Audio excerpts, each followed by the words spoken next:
Hello, everybody. This is LinkedIn Live with Fraser Willsey. I'm super excited to be talking to you today.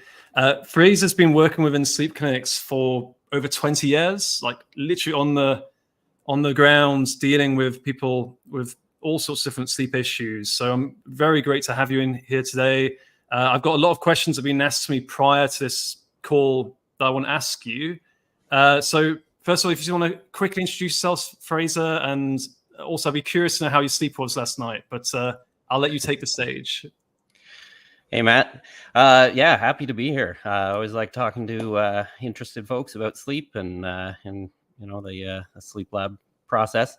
So yeah, I've been a sleep tech. I guess the fancy term is polysomnographer, one who looks at sleep, somno via polygraph.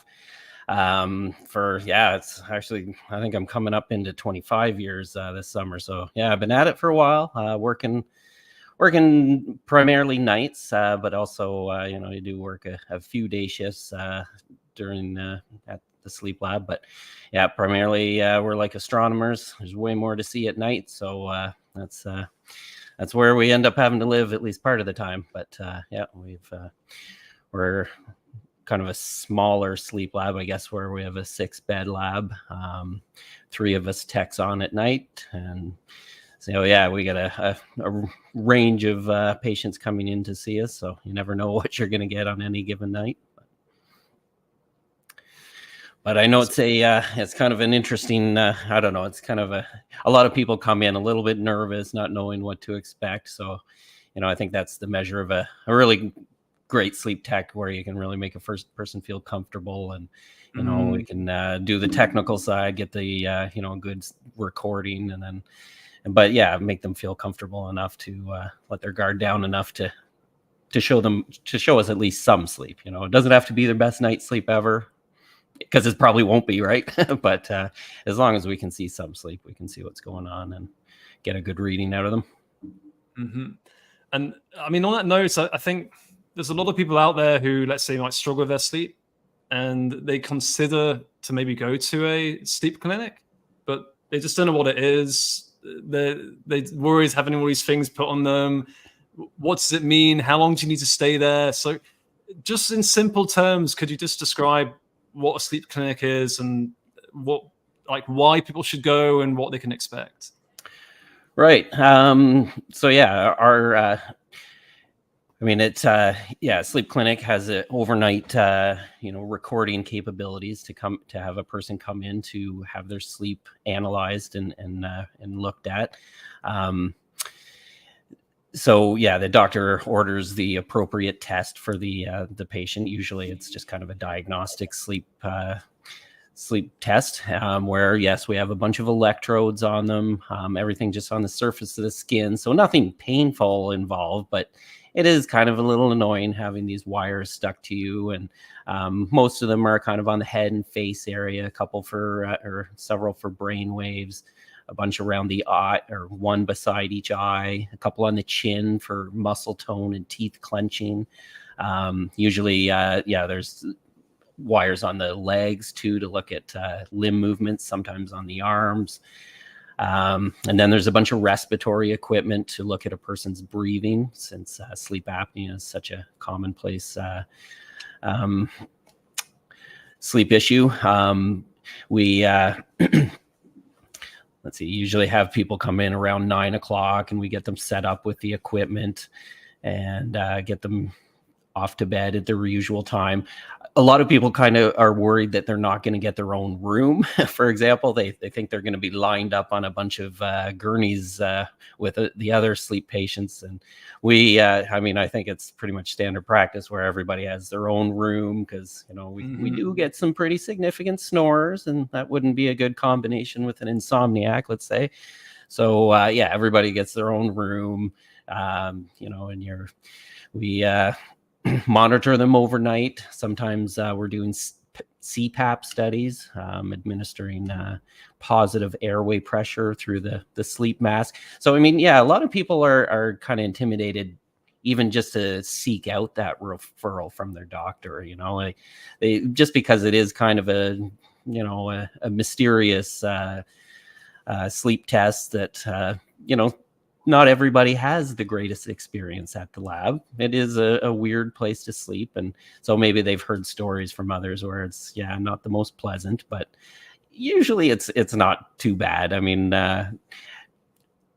I get a lot of people commenting in the morning exactly that, where, oh, that wasn't so bad, and but there are these kind of misconceptions involved with it. And then there's, there's kind of the fear of what's going to be found too, and some people, I mentioned the sleep apnea mask, and some people know they've got issues with their breathing, they're, wicked snores, or they've got witnessed apnea, they wake up choking, but they don't want to go through it because then they're going to be told they have to sleep with the sleep mask. Whereas there's the flip side to that too, where, it is, our clients get such amazing benefit from it that, that word is out there too. And so people do come in and they're kind of hoping for a diagnosis because they know, John and Sally who use the CPAP machine and feel so much better with it. So yeah, it's there are a lot of misconceptions with the sleep lab, but as you know, Matt, you're out there fighting this fight too, where it's a third of our life that just colors all the rest of it, and if we're not getting the good sleep that we need, we're battling, of course, with fatigue and sleepiness through the day. But I mean, there's so many, like, it affects everything within our body, like everything from cardiovascular function to,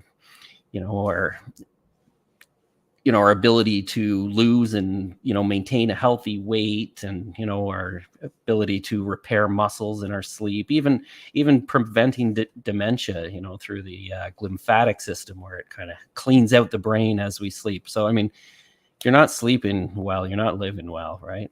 And it's one of those things where we take for granted until, we're no longer able to get that sleep that we had been getting, in years past. And so, yeah, it can be a huge advantage to come in and get your sleep checked out. And, if nothing else, rule out that, that these things aren't happening, and, we can kind of work from there.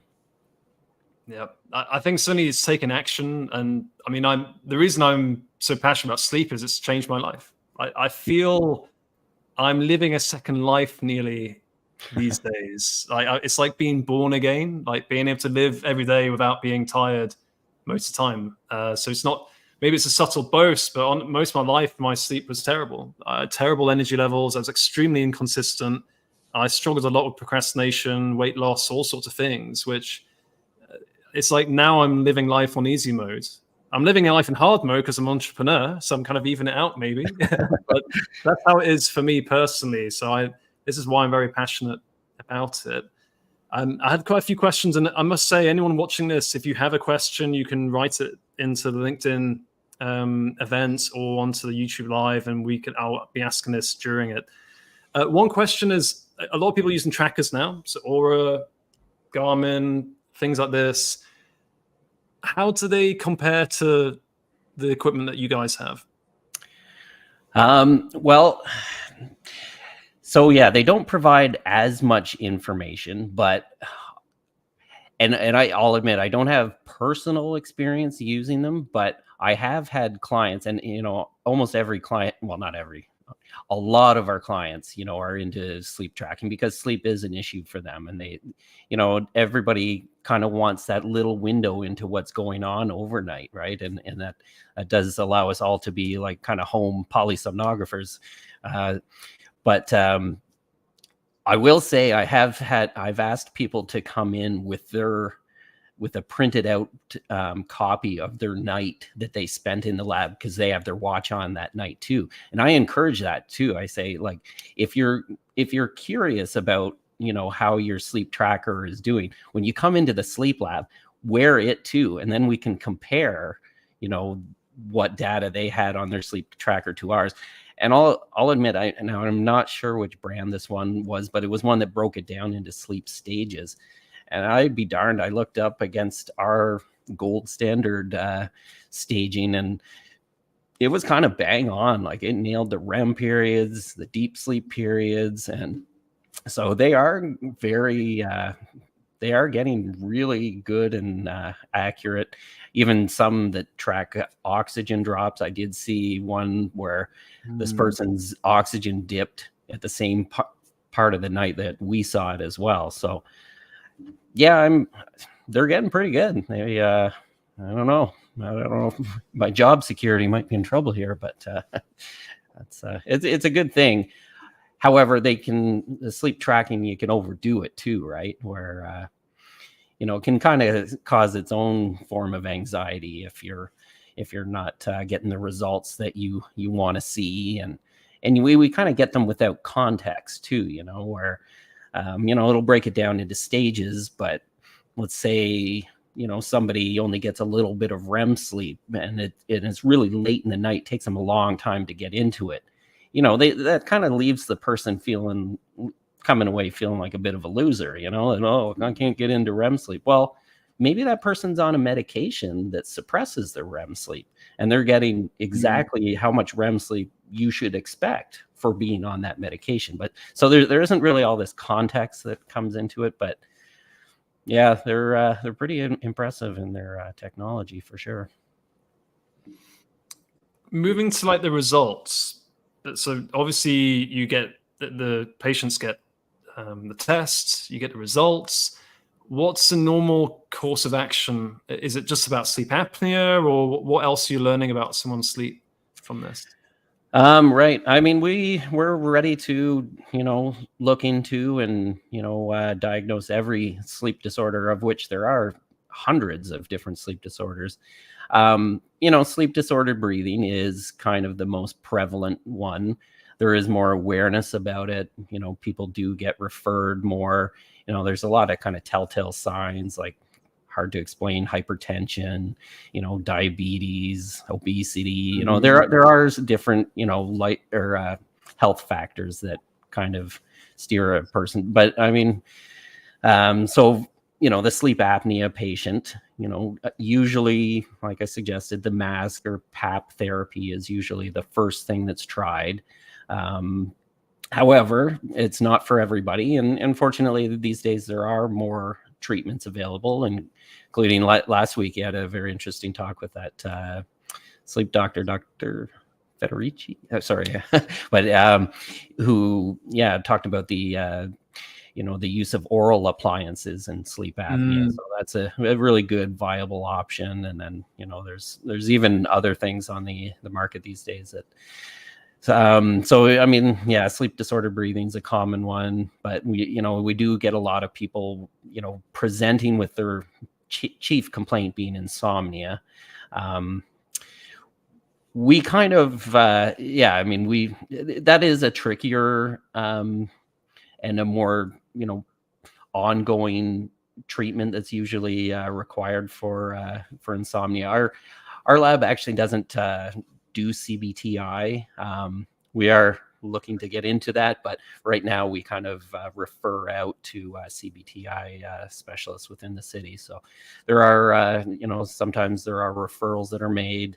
Sometimes we're diagnosing narcolepsy, so that's a huge diagnosis to get that one, kind of understood what's going on. That can be a really debilitating sleep disorder where they just get extreme attacks of sleepiness and have bizarre kind of REM phenomena that kind of go into the morning where they'll wake up paralyzed, which is kind of a feature of REM sleep, but that continues into wakefulness, and it can even be accompanied by hallucinations. So that's one that can be very anxiety provoking for the person to come forward with. They're kind of wondering what is happening with me. But there are some narcolepsy can never be cured, but there's management of it that can really improve life quality and sleep for those individuals. So I mean, we get and then we get a lot of, I guess, the other referral that we get, well, maybe not a lot, but a handful of years, parasomnias. So people doing interesting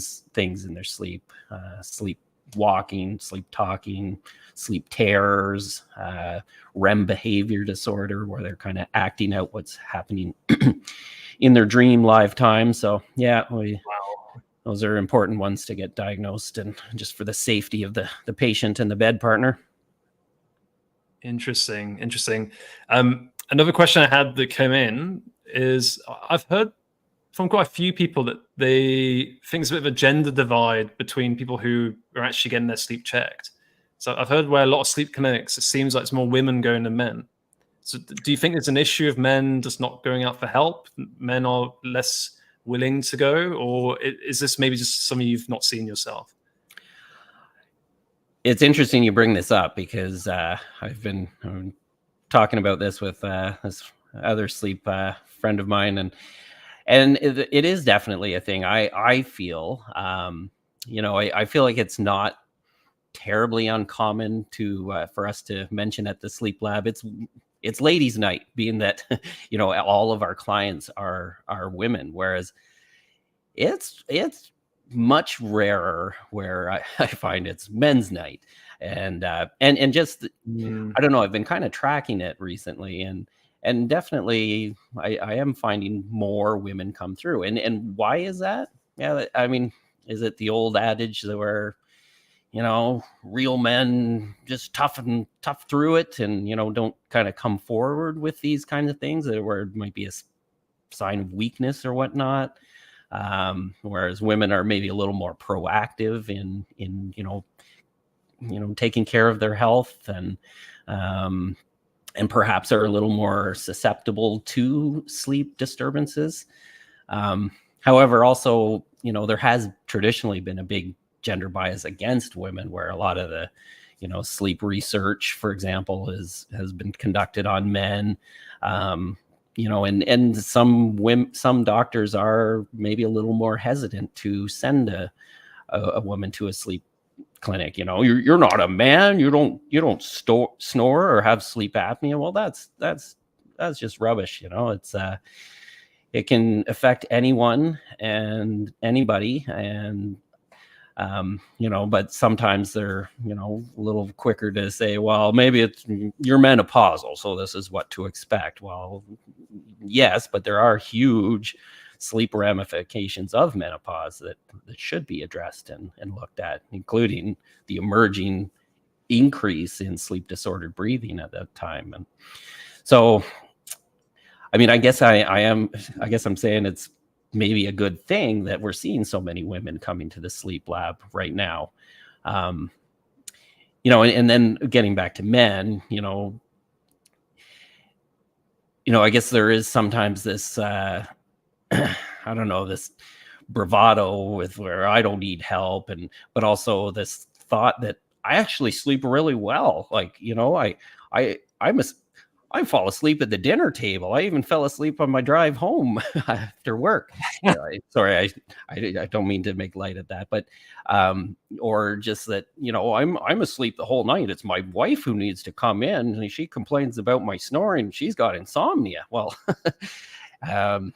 so there's this misconception of like a high sleep drive actually suggesting that a person's a good sleeper, but when we actually break it down and look at the quality of the sleep, we see why they are so somnolent through the day, and that. But no, it's I've definitely noticed that as a bit of a pattern of late, but maybe it's just kind of a temporary trend. I don't know. Interesting. Well, I think certainly men are more likely to get sleep apnea. Considerably more likely to. Yet, I think statistically, women are more likely to have insomnia. Yet, sleep apnea is one of the biggest issues within disturbed sleep. So there is something going on there. But obviously, I'm not one to jump to conclusions. I'm just curious, ultimately around it. But I think if you're a man or a woman, you should just be always, if you're snoring, if you've got poor quality sleep, you should be exploring the possibility that you have a sleep condition, and it's just having access to these services. I think it's very important. Yeah. I have a few more questions that were sent to me. What what is better, either a home sleep test or one done in the clinic? Right. Yeah. Good question. There are pros and cons of each. So yes, there are home sleep studies. Now these typically are set up by the patient themselves. So there isn't as much recording. So like we don't usually look at brain waves and chin EMG and eye movements. Usually we're looking at largely just respiratory patterns. So it's a great screen for sleep apnea. And so, yeah, we're looking at the respiratory, both the airflow and respiratory effort. So we can see if it were dealing with an obstructive sleep apnea case or a central sleep apnea case. We're also looking at the oxygen levels through the night. So we can kind of, see what degree of hypoxic burden the person is having. So yeah, they're great screeners for sleep apnea, and especially in locations where people don't have access to a sleep lab, because especially here in Canada, we have a lot of remote areas that do not have sleep lab access. But and definitely sleep apnea, knows no borders. It goes everywhere. So yeah, if a person can get one of these kind of home screen tests, and they can even sometimes be mailed to them, I think, and it's way better than nothing for sure. And yeah, they're really reliable at picking up on kind of moderate to severe sleep apnea. Less useful, I guess, in cases where of what we call upper airway resistance. So it's still where a person kind of snorts and kind of fragments their sleep with that, but we're not seeing big drops in oxygen. So still very fragmenting and, troublesome to the person's sleep, but, it doesn't always get picked up as well on these home sleep tests. So yeah, those kind of patients might do better in the sleep lab. On the other side, these home sleep tests, of course, are at home, so the comfort of your own bed, not all these other, strange noises to contend with and so on. But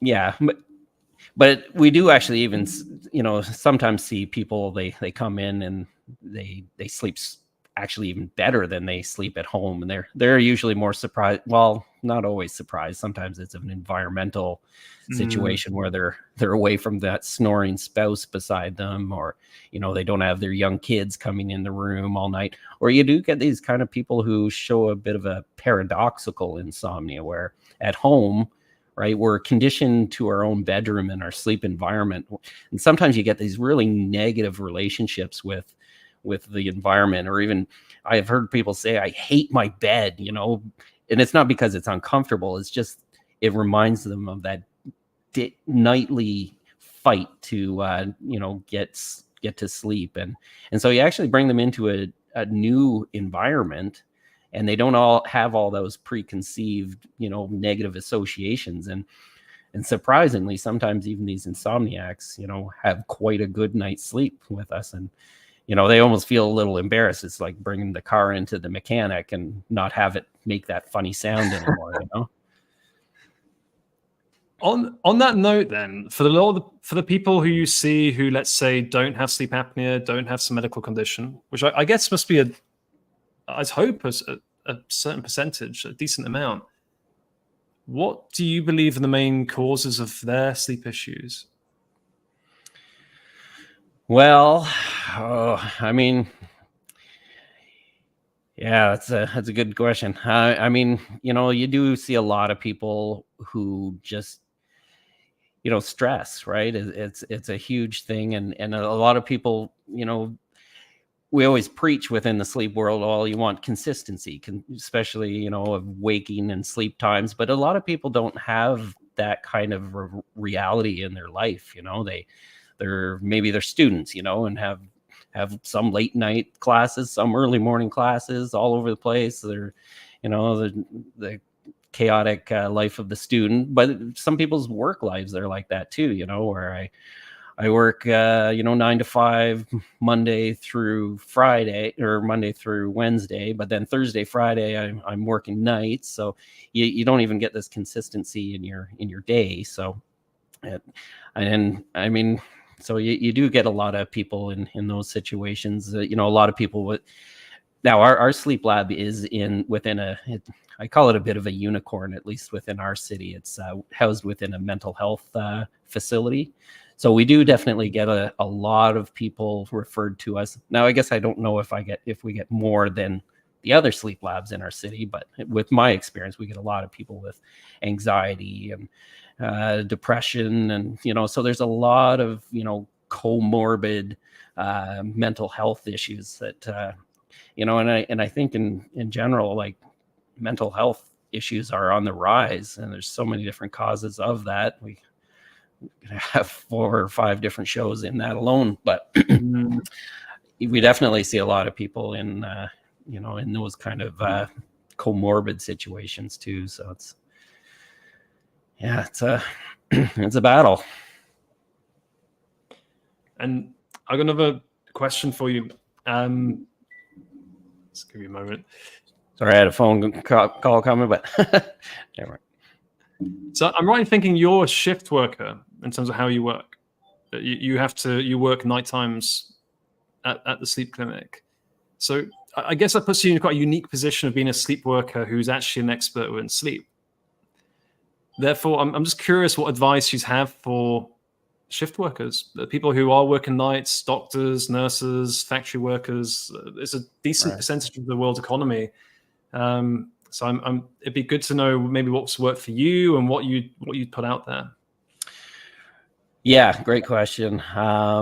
It's I feel like we tend to this question at least once a night from one of our clients. Usually, I've heard that working shift work isn't.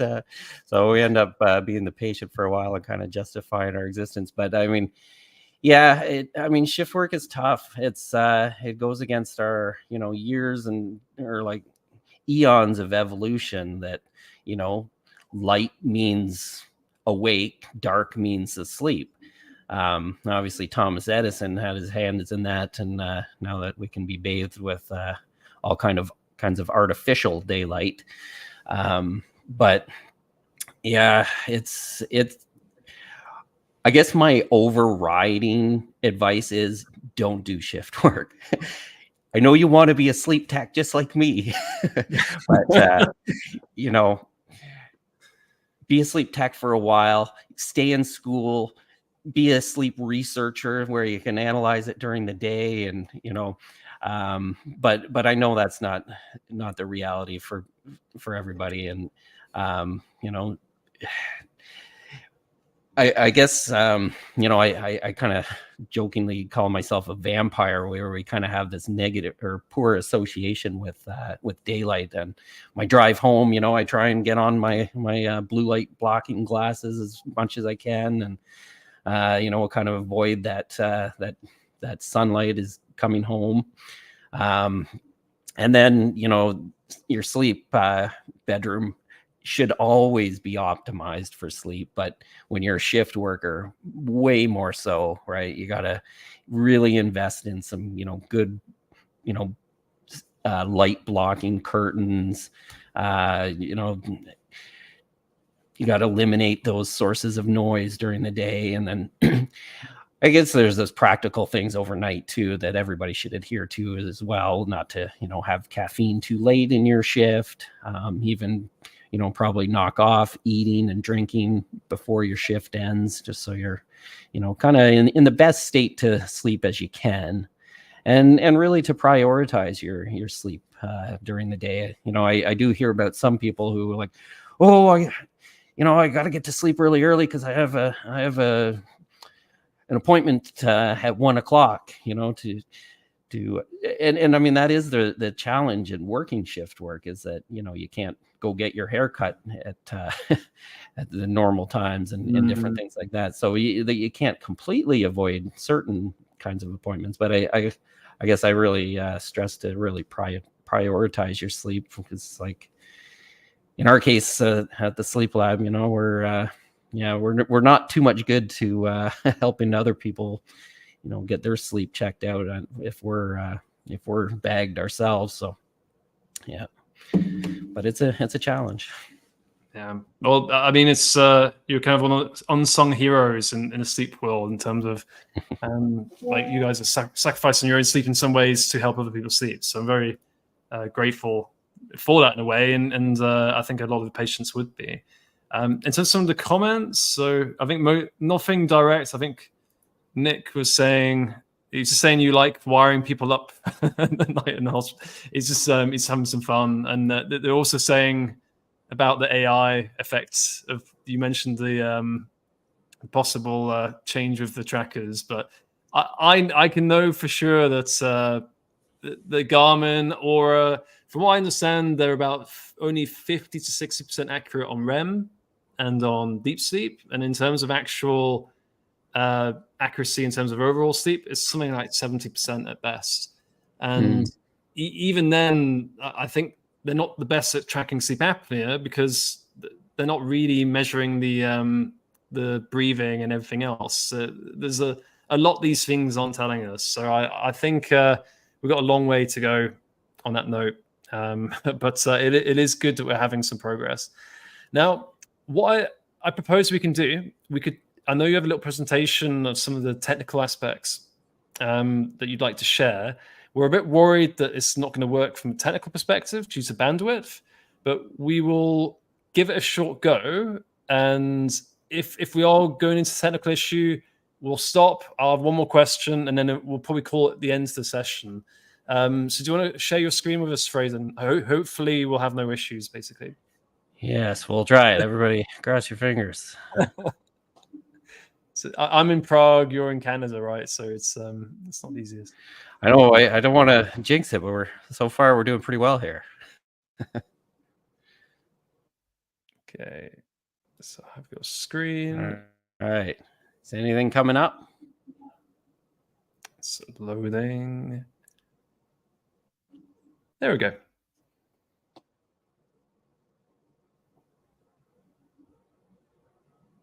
So we can see some people on the PSGs. Okay.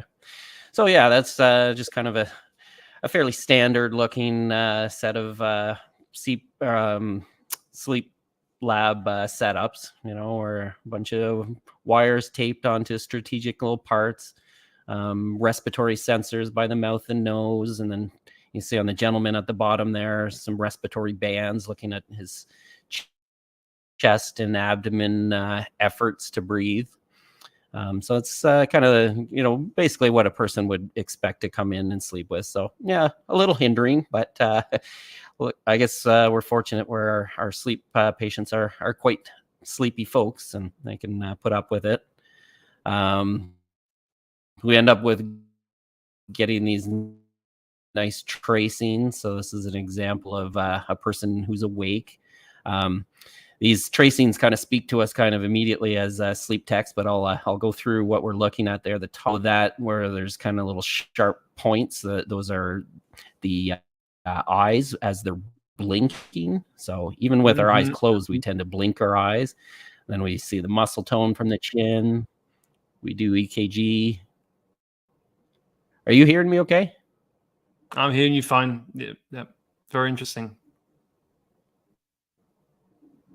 And then, okay. So then we transition into stage 1 sleep, where we see a change in the brainwave activity going into kind of beta and theta levels. Those blinks we were seeing before, they kind of change into slow rolling eye movements. Stage 2 sleep, we start seeing spindle process of declarative memory in particular. And we tend to spend as adults the majority of our time in stage 2 sleep. And then we get into N3, or our slow wave or deep sleep. You can see these high arcing brain waves, kind of high arcing slow wave output. This is our, this is kind of our money sleep. It's kind of our most anabolic stage of sleep, where our physical body is being recharged. Our things like our muscles are being repaired when we've had a lot of exercise. Our immune system is being fueled. Our lymphatic system is most active, cleaning out our metabolic wastes in our brains. So, I call this kind of our fountain of youth sleep, partly too because we get so much of it as we're young. It's also when we're releasing our growth hormones. So as we're young, we need and get more of that. And then unfortunately, as we age, we get less and less of this deep sleep. And then we got REM sleep, or rapid eye movement sleep. So we see the brain waves actually are quite active, nowhere near as slow moving as those slow waves in our deep sleep.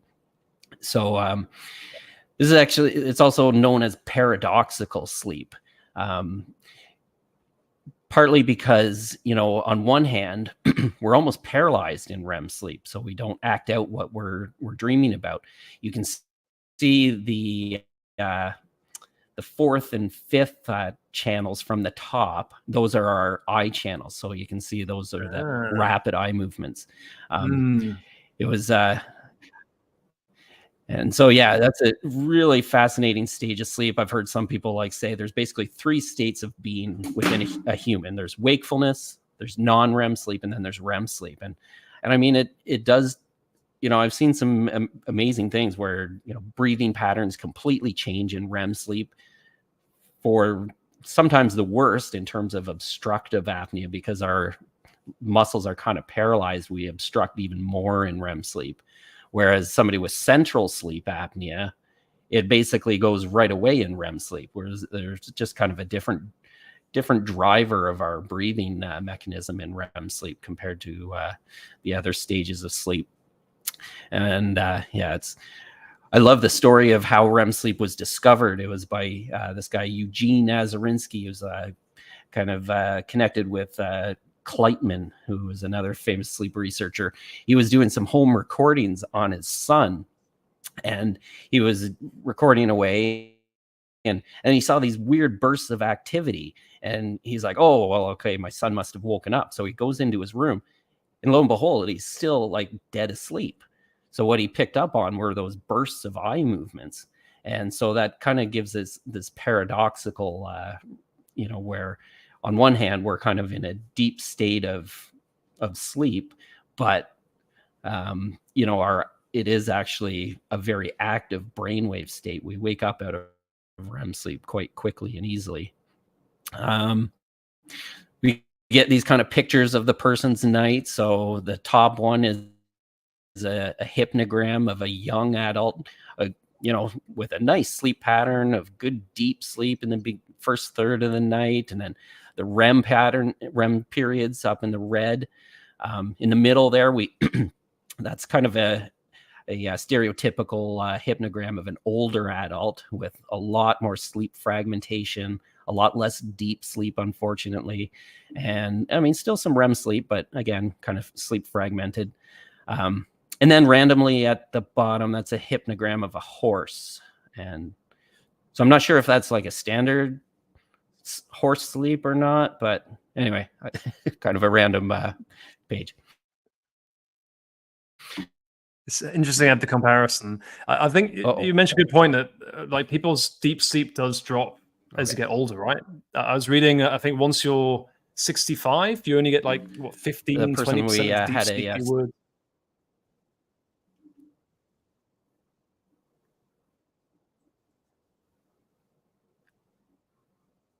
I think the sound cut off, but continue, Fraser. I'll leave you to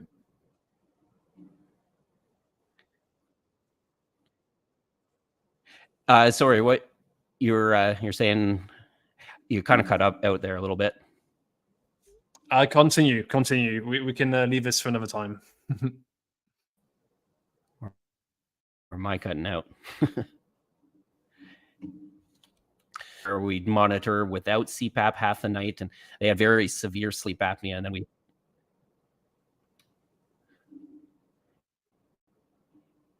Sorry, Matt, am I cutting out? A little bit. I think you're towards the end, so I think it's okay to continue. Okay. So yeah, this is a person we got set up on CPAP halfway through the night. You can see the first half of the night, a lot of oxygen desaturations in the red there, especially in REM. The person goes really, really low. And then the second half of the night, you can see this green line here. This is when we put them on CPAP pressure and increased it to the point where the person is sleeping and breathing a lot better. And almost the whole second half of the night, the person stayed in REM sleep, kind of paying back that REM that they had been missing out on for all those years. And we got the blood oxygen levels up to a nice level of 95 or something. So, we turn their sleep. This is 5 minutes looking at the person's sleep. You can see every little line that's marked there is a period where they stop breathing.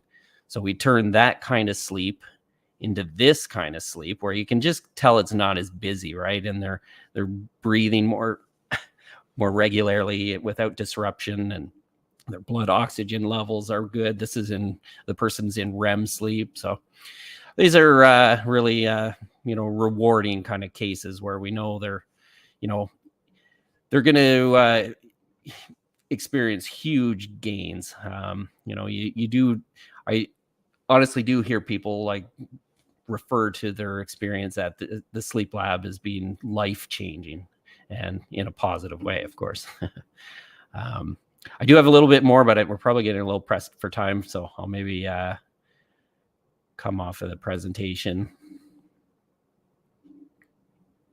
Well, it's really useful to see exactly what's happening, what REM sleep looks like, and also the difference that is happening when someone's on CPAP and when they're not. And I was just mentioning during your presentation that people's sleep does change with age. So your deep sleep drops as you get, in particular. So I think I was listening today, it's something like it can drop by something like 80% between the ages of 18 to 65.